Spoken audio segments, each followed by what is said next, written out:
Okay, talking about cliques. I'm sure you are all familiar with what a clique is. But do you know how important it is in your social life? And it's probably going to affect every life outcome you have, including who you date. Um,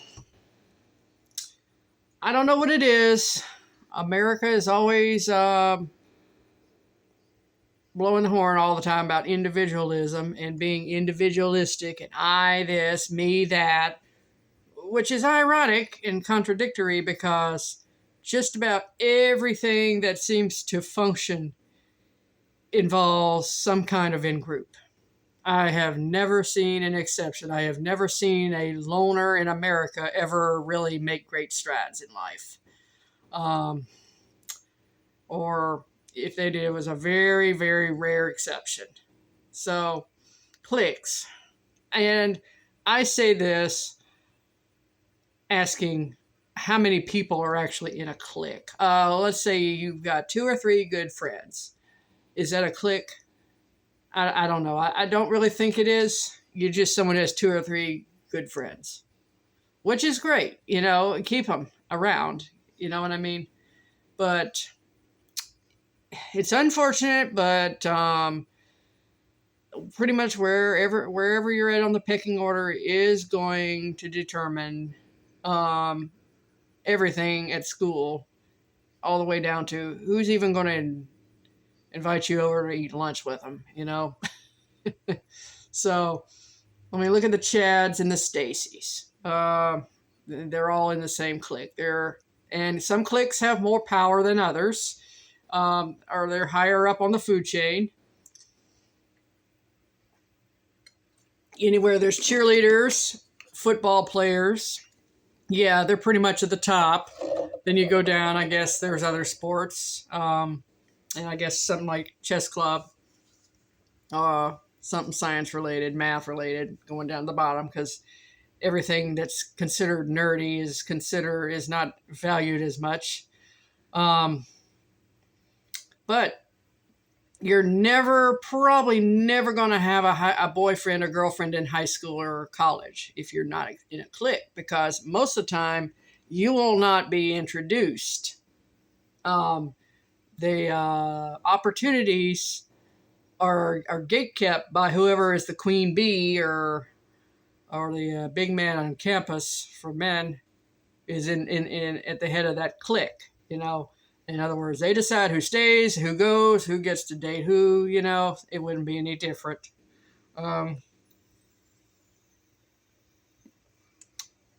Okay, I know how unpopular I was. I was definitely not going to be pining for the Chads. Um, one of these guys that would have been like an all-star quarterback. Only chance I would have got a date with one of them is if he'd lost a bet. Why? Because somebody like that would have been way out of my league. Now, when people say way out of your league, so-and-so is out of your league, what they really mean is they're not in your clique. So if they're not in your clique, they're considered not dating material. Okay. I mean, you can call it whatever you want, but it's still the same system. Pretty much everything you see in the movies is pretty much accurate in real life too. So I noticed guys wouldn't talk to me much unless they were like neurodivergent, because that was the kind of guys I always hit it off with. The guys that had most of the time they wouldn't talk to me unless I got accepted into any kind of friend group. I mean, it's like that facilitation has to happen first. People do not trust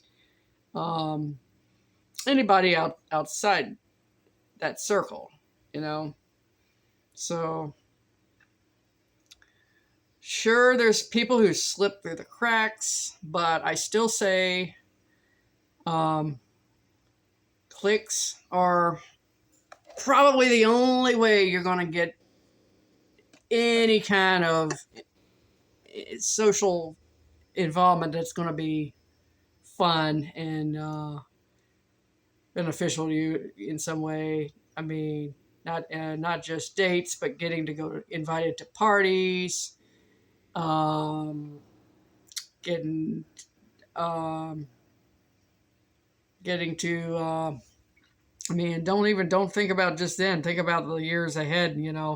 Um, the good jobs one day and um, promotions and you know who you're going to go with to the prom. I kind of got that backwards. Sorry, I meant going to parties, going to certain group meetups, going to the prom. I never went to prom. Uh, okay, but that's pretty much it. Uh, it's ruthless, it's brutal out there, but you just really have to understand how important it is. Social circle maxing when you're young as early as possible, because it gets really hard once you get older, and unless your members of your clique are still around you, you probably will not have a social life, will just be a distant memory. Okay, over and out.